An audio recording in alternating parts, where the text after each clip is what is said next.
Buenas noches y bienvenidos a un capítulo más de Crisis Financieras a nivel mundial.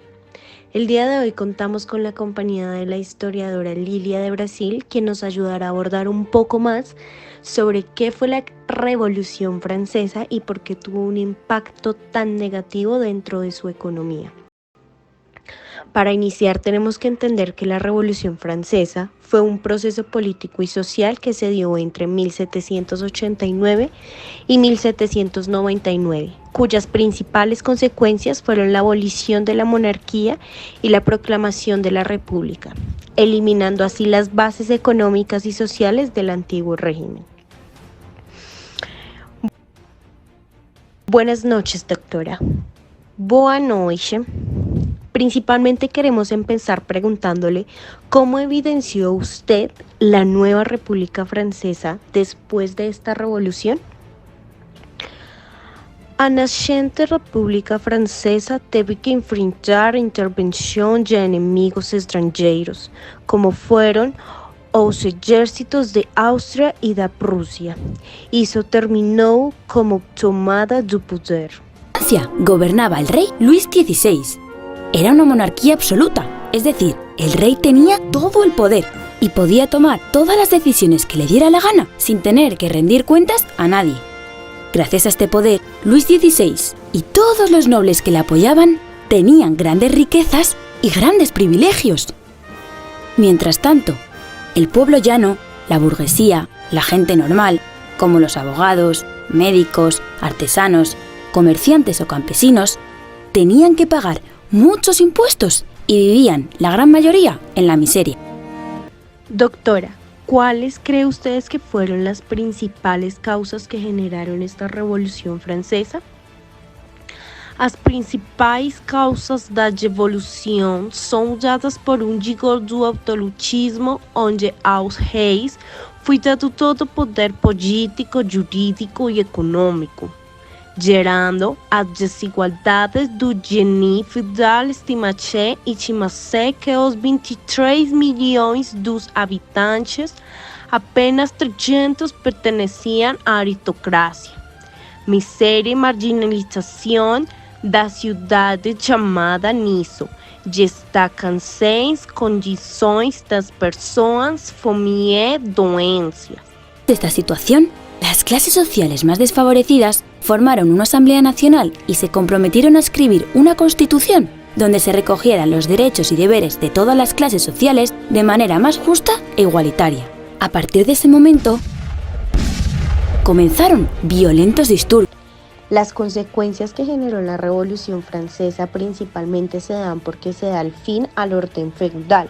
Acá se evidencia que se acaba totalmente la monarquía y se empieza a dar la separación por sociedades. A su vez, la proclamación de los derechos humanos, un tema muy fundamental en el cual ellos principalmente se basaron en la libertad, la igualdad y la fraternidad para poder dar redacción de estos derechos y poder darse una vida más digna. También a su vez, ellos fueron una colonia que se dejó influenciar mucho por las colonias americanas que habían en esa época, que estaban ubicadas directamente en Europa, que generaban y marcaban huella de cómo hacían sus procesos de separación y de independización, generando mejores oportunidades de vida, de economía y de una estabilidad en sus vidas.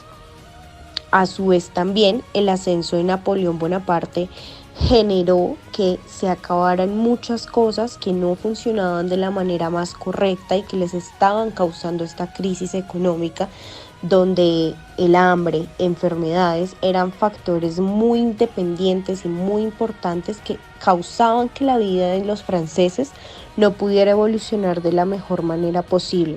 Napoleón y su imperio llegaron para poner fin a este periodo histórico y poder avanzar para una Francia mejor. El lema que dejó la Revolución Francesa está enfocado en la libertad, la igualdad y la fraternidad. La libertad la veían como regir la vida culta y espiritual.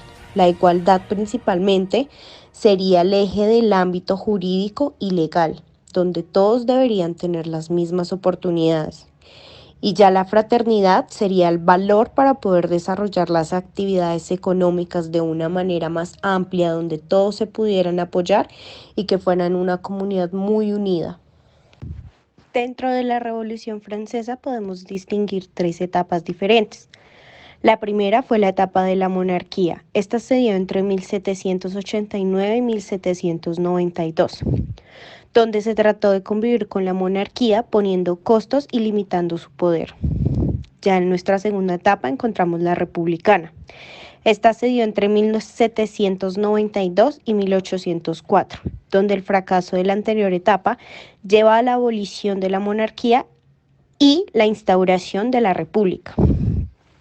Y ya como tercera etapa encontramos la imperial, entre 1804 y 1815, donde el cierre de la revolución se da con el ascenso de Bonaparte al poder. Nacional tomó el poder y gobernó basándose en tres grandes ideas: la libertad, la igualdad y la fraternidad. Los nuevos gobernantes escribieron un documento muy importante, la Declaración de los Derechos del Hombre y del Ciudadano, antecedente de la Constitución que se aprobó 2 años después. El pueblo francés destronó al rey Luis XVI, y tanto él como la reina María Antonieta, su esposa, fueron decapitados en la guillotina. Las consecuencias de la Revolución Francesa fueron muchas, pero lo más importante fue que acabó con la desigualdad entre las clases sociales, que se establecieron nuevos derechos para los ciudadanos y que se difundieron las ideas democráticas al resto de los países de Europa.